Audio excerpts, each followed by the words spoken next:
अस्सलाम वालेकुम तमाम मैट्रिक क्लास के बच्चों। जैसे कि 9th क्लास की मैथ की बुक चेंज हो चुकी है और काफ़ी उसके अंदर तब्दीलियां हैं और बहुत से ऐसे टॉपिक्स जो कि फर्स्ट ईयर क्लास से रिलेटेड है वो 9th क्लास में आ चुके हैं।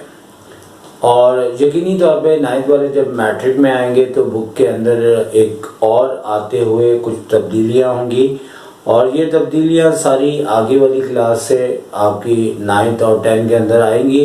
और यकीनन जब बच्चे फर्स्ट ईयर सेकंड ईयर में आएंगे तो बीएससी से रिलेटेड मैथ्स में जो बातें हैं वो आपकी फर्स्ट ईयर और सेकंड ईयर में आ जाएंगे।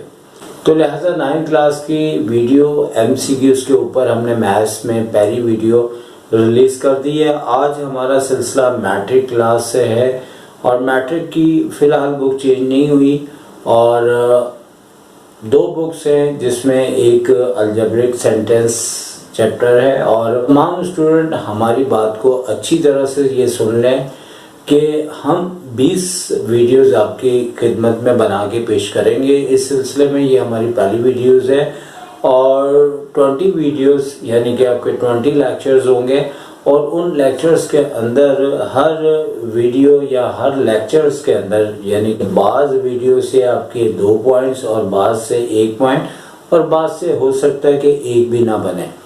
लेकिन इस सिलसिले में हमने पहले भी एक चैनल बनाया जिसके ऊपर इस तरह से एक्सपेरिमेंट किया और बच्चों को काफ़ी हद तक फ़ायदा पहुंचा और तजर्बे से इंसान बहुत कुछ सीखता है। तो उसी तजर्बे को सामने रखते हुए जो कमी रह गई थी इंशाल्लाह वो कमी हम दूर कर देंगे। हम हर वीडियोस को एक मुख्तसर वीडियो बनाने की कोशिश करेंगे ताकि बच्चे पूरी वीडियोस को गौर से देख सकें। तो आज इस सिलसिले में चूँकि पहली वीडियोस थी तो थोड़ी सी गुफ्तगू तो आप लोगों से करनी थी ताकि सारी पॉलिसी आगे के बारे में और इस वक्त के हवाले से आप जान सकें।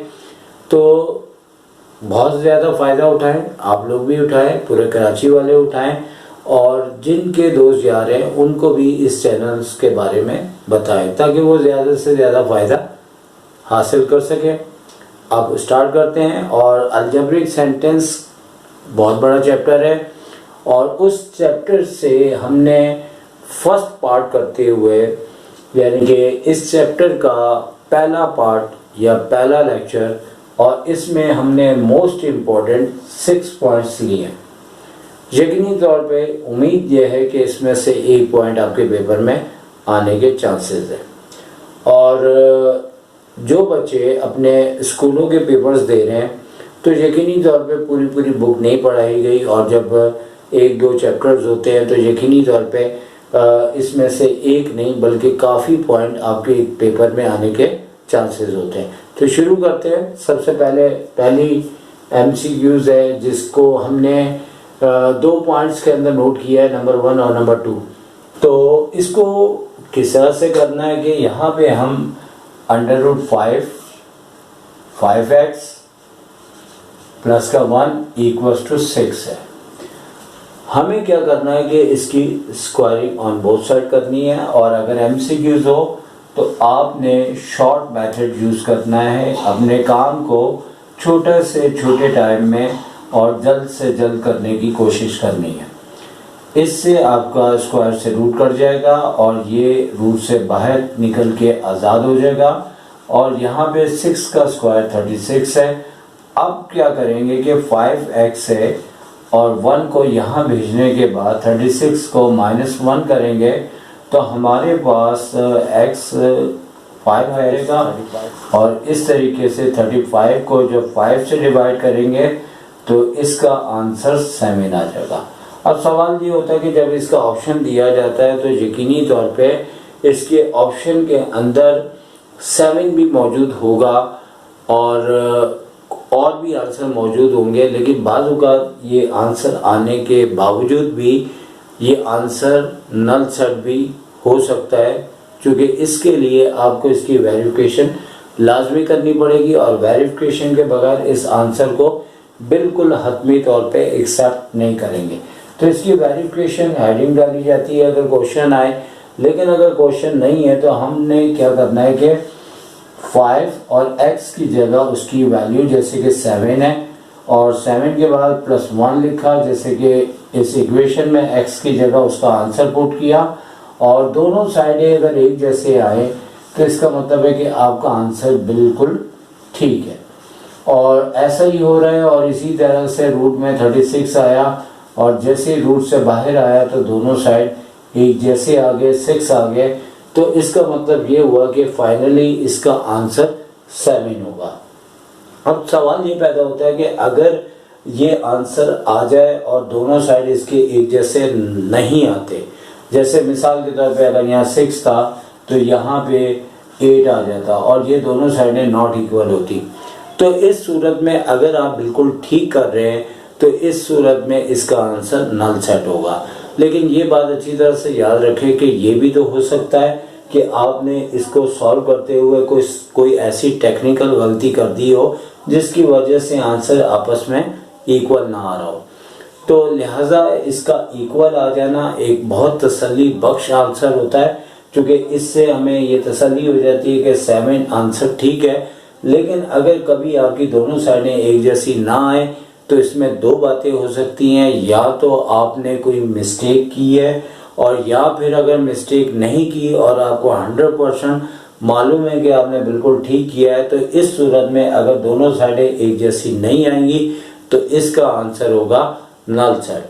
तो उम्मीद है कि ये पहला पॉइंट आप अच्छी तरह से सीख चुके होंगे और फर्स्ट एमसीक्यूज का आंसर आपके पास क्या होगा 7। ये हमने इस साइड पे नोट कर लिया है। और सेकंड जो पॉइंट है इसका तो क्या कहना भाई, ये सेकंड पॉइंट तो बहुत ही बढ़िया पॉइंट है और ये तो एग्जाम में इतना ज़्यादा आता है कि 10 ईयर में अप्रॉक्सीमेटली ये 4 टाइम तो आया हुआ है।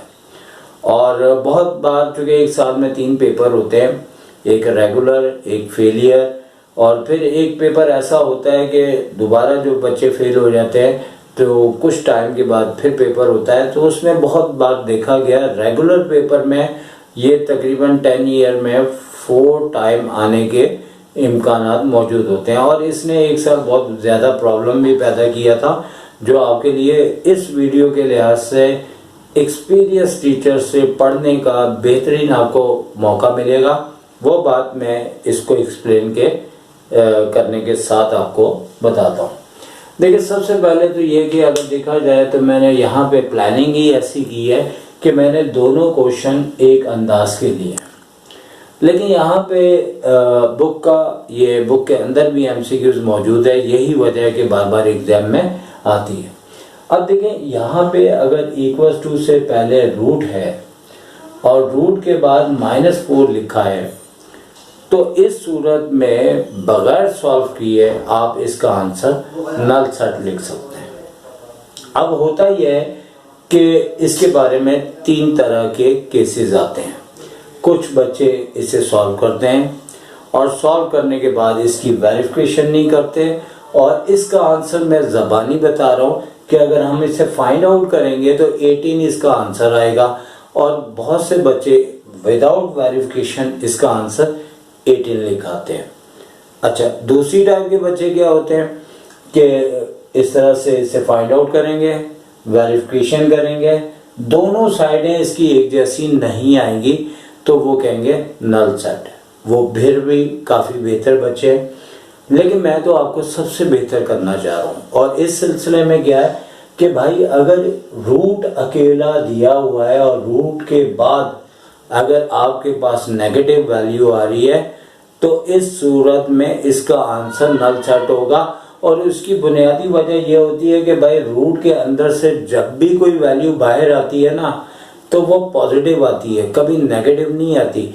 आप कैलकुलेटर से भी अगर आप मालूम करो या उससे पूछो कि भाई इसका आंसर क्या आ रहा है, तो कैलकुलेटर भी आपको इसका आंसर जो है वो यही बताएगा कि ये मैथ एरर है। और मैथ एरर का मतलब ये होता है कि नामुमकिन।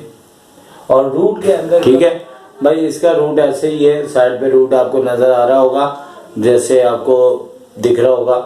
अब अगर मैं यहाँ पे =2 प्रेस कर देता हूँ, ठीक है ना, =2 मुझे तो नजर नहीं आ रहा लेकिन आपको आ गया होगा। 5 है तो ये तो बाहर निकल आता है और क्या आता है 5 आता है, और प्लस का 5 आता है। रूट के अंदर नेगेटिव वैल्यू हो या पॉजिटिव वैल्यू हो, तो नेगेटिव तो बाहर आती नहीं है, और पॉजिटिव हो तो वो पॉजिटिव होके आती है बाहर। ठीक है, उम्मीद है कि काफ़ी लंबी बात की आपको समझ में आ गई होगी।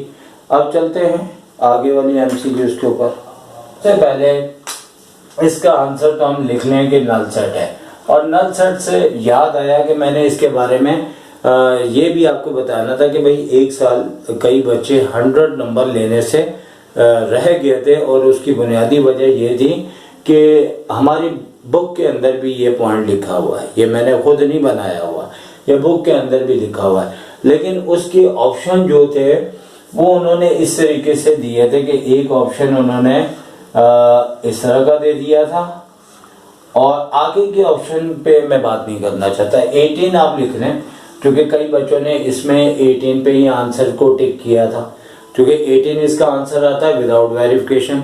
लेकिन ये जो आंसर इन्होंने दिया था बहुत ही शरारती आंसर दिया था।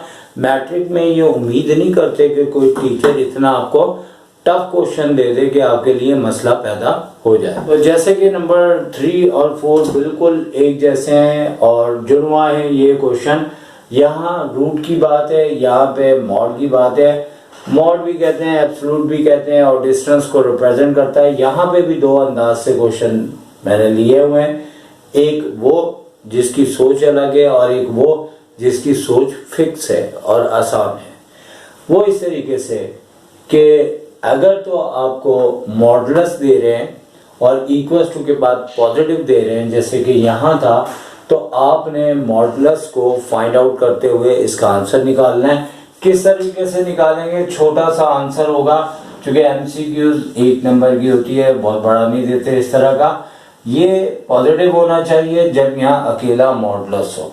अब मॉडुलस को जैसे ही हटाएंगे तो यहाँ पे प्लस माइनस की साइन लगाते हुए 8 आ जाएगा, और x के साथ जो मल्टीप्लाई होता है इधर आके वो डिवाइड हो जाता है, और जैसे ही डिवाइड होता है तो इसका आंसर प्लस माइनस का 4 हो जाता है। तो यकीनी तौर पे इसका आंसर प्लस माइनस 4 हो जाएगा।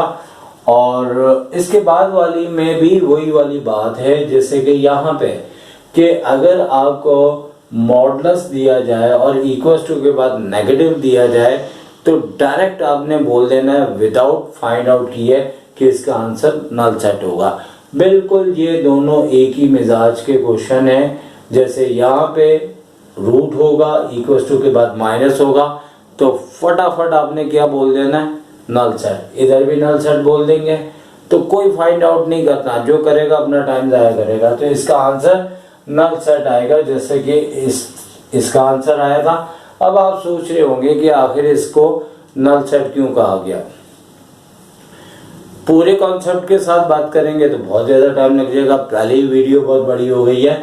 लेकिन याद रखें ये एब्सोल्यूट जो है वो डिस्टेंस को शो करता है, और डिस्टेंस कभी नेगेटिव नहीं आता, क्योंकि बंदा अगर बिल्कुल रुका है तो 0 किलोमीटर, और अगर चला है तो पॉजिटिव के अंदर डिस्टेंस आता है, नेगेटिव में नहीं आता।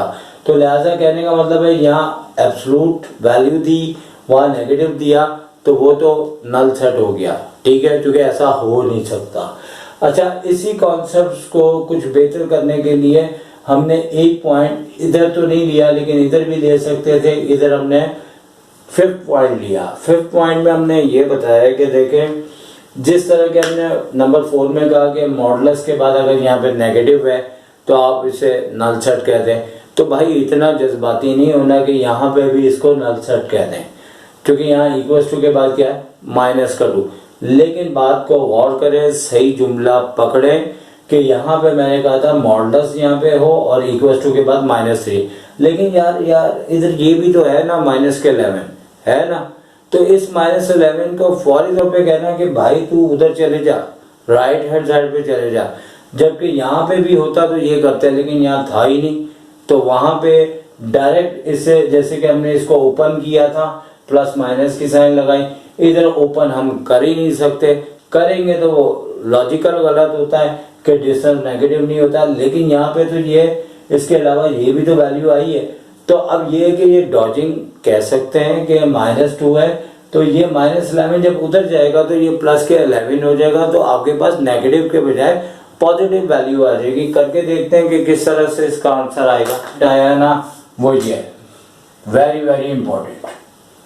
ठीक है, बाकी के जो पॉइंट्स है ना वो आपको ये भी आए हुए हैं, लेकिन ये वेरी इंपॉर्टेंट है, बाकी भी इंपॉर्टेंट है, लेकिन ये कंप्लीटली आपको ऐसा लेक्चर दिया जा रहा है कि आपका एक पॉइंट तो इससे बदलना चाहिए। ठीक है, तो अब यहाँ पे हमने क्या करना है कि नंबर 5 के ऊपर बात कर रहे थे, तो 5 के अंदर हमने 2x माइनस का 1 और -2 के बाद पास -11 ले जाएंगे तो क्या हो जाएगा, प्लस के 11।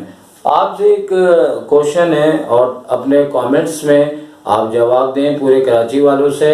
अब भाई ये जवाब नहीं देना कि भाई ये तो बड़ा सिंपल है कि लेफ्ट से राइट में जाता है साइन चेंज हो जाती है, ये जवाब मुझे नहीं चाहिए। मुझे ये बताना है कि यहाँ से -11 आपका राइट हैंड साइड पे जब जाता है तो हम इसकी साइन किस बुनियाद पे चेंज करते हैं।